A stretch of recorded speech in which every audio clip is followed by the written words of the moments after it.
घर से भाग रहे थे शहर की और अपने रिश्तेदारों के यहाँ गाड़ी में बैठी हुई एक औरत की जान गई है और उसके परिवार भी उस गाड़ी के अंदर था। लेकिन शर्म की बात यह है कि एडमिनिस्ट्रेशन का फेलियर है, टोटल फेलियर है, सरकार का फेलियर है। अगर ऐसे छोटे छोटे घरों के अंदर भी अगर इस वक्त बच्चे उन्हीं कांच के शीशों पे सो रहे हैं तो ये शर्मिंदगी की बात है और एक खौफ का माहौल अभी तक ख़त्म नहीं हुआ है। लेकिन आप इस वक्त दरखास्तें ले लेकर लोग आपके दफ्तरों में के दरवाजे खटखटाएंगे।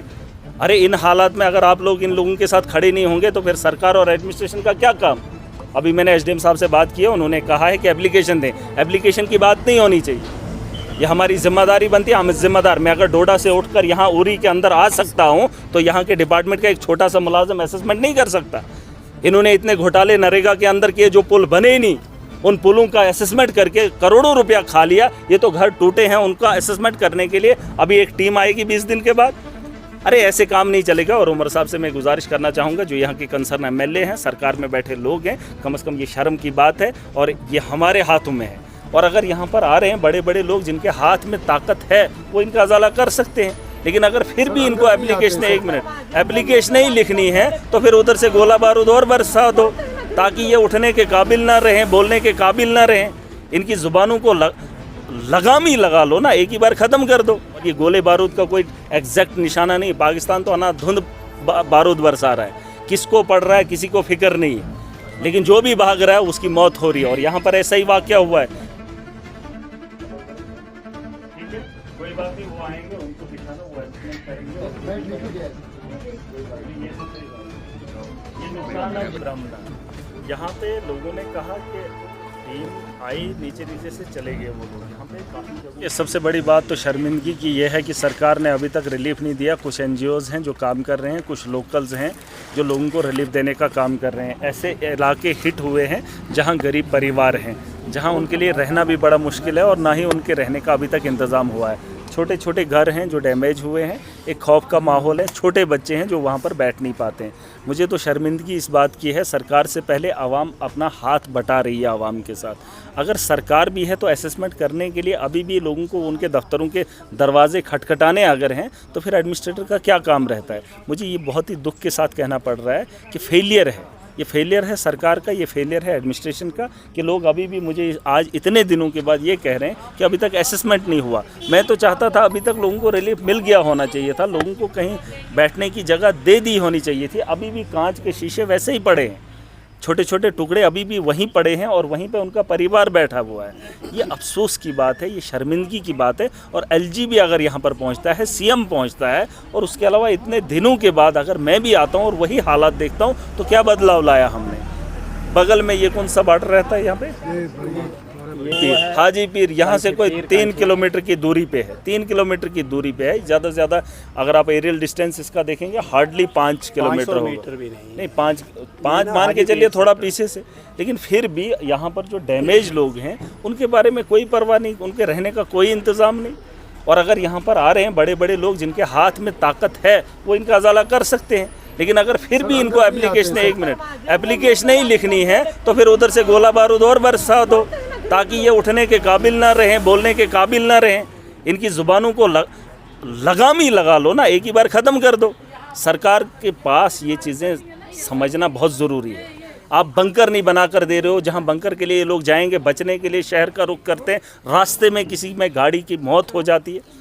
आप बंकर जो अगर बनाने हैं, जिस तरीके से मैंने कहा शौचालय हर घर में बनता है, उसी तर्ज पे बॉर्डर एरियाज़ पे आप हर घर के अंदर बंकर बनाने के लिए लोगों को दे दो मौका। जैसे शौचालय आम आदमी बनाता था, जो बनाता था उसको पेमेंट होती थी, आप बंकर बनवाने के लिए लोगों को बोल दो, जो बनाएगा अपने घर के अंदर एक फैमिली को एक बंकर वो बनवा लो, ताकि लोग यहाँ से घरों से बाहर न निकलें और रास्ते में उनकी मौत ना हो। और ये गोले बारूद का कोई एग्जैक्ट निशाना नहीं, पाकिस्तान तो अनाधुंध बारूद बरसा रहा है, किसको पड़ रहा है किसी को फिक्र नहीं है।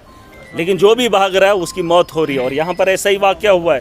घर से भाग रहे थे शहर की और अपने रिश्तेदारों के यहाँ गाड़ी में बैठी हुई एक औरत की जान गई है और उसके परिवार भी उस गाड़ी के अंदर था। लेकिन शर्म की बात यह है कि एडमिनिस्ट्रेशन का फेलियर है, टोटल फेलियर है, सरकार का फेलियर है। अगर ऐसे छोटे छोटे घरों के अंदर भी अगर इस वक्त बच्चे उन्हीं कांच के शीशों पे सो रहे हैं तो ये शर्मिंदगी की बात है और एक खौफ का माहौल अभी तक ख़त्म नहीं हुआ है। लेकिन आप इस वक्त दरखास्तें ले लेकर लोग आपके दफ्तरों में के दरवाजे खटखटाएंगे। अरे इन हालात में अगर आप लोग इन लोगों के साथ खड़े नहीं होंगे तो फिर सरकार और एडमिनिस्ट्रेशन का क्या काम। अभी मैंने एसडीएम साहब से बात की है, उन्होंने कहा है कि एप्लीकेशन दें। एप्लीकेशन की बात नहीं होनी चाहिए, ये हमारी जिम्मेदारी बनती है। हम जिम्मेदार, मैं अगर डोडा से उठकर यहाँ उरी के अंदर आ सकता हूँ तो यहाँ के डिपार्टमेंट का एक छोटा सा मुलाजिम असेसमेंट नहीं कर सकता? इन्होंने इतने घोटाले नरेगा के अंदर किए, जो पुल बने ही नहीं, उन पुलों का असेसमेंट करके करोड़ों रुपया खा लिया। ये तो घर टूटे हैं, उनका असेसमेंट करने के लिए अभी एक टीम आएगी 20 दिन के बाद।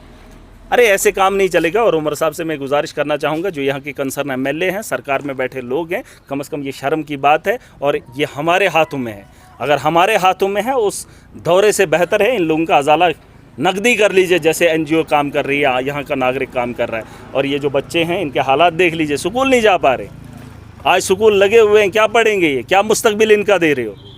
और इनको अगर बनता है कहीं सेफ जगह पे बिठाकर इन लोगों के रोज़गार के बारे में सोच लीजिए। बात करोगे क्या जम्मू कश्मीर? यहाँ खस्ता हालत है, लोग रो रहे हैं। आज तो पाकिस्तान के गोले बारूद की वजह से रो रहे हैं, वरना उससे पहले सरकारों के किए हुए कामों से रो रहे हैं।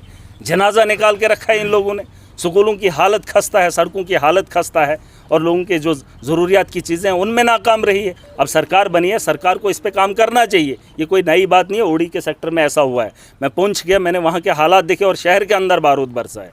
ये नाकामी हर तरफ से सरकारों की रही है और एडमिनिस्ट्रेशन का फेलियर है। अगर ये लोग आज भी इस वक्त ऐसे इन हालात में हैं तो कहीं ना कहीं तकलीफ़ होती है यार।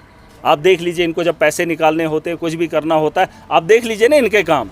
वहाँ पे इनके जेई पहुँच जाते हैं, बिना देखे उसका असेसमेंट बना लेते हैं। जब इनको चोरों का काम करना होता है, जहाँ पुल का पैसा निकालना होता है, सड़क की पेमेंट करवानी होती है, जेई कभी फीता जाकर वहाँ माप नहीं करता है। लेकिन जिन घरों का नुकसान हुआ है, अब इसके लिए कोई एक स्पेशल टीम बनेगी, लास्ट में देंगे 10,000 या 50,000।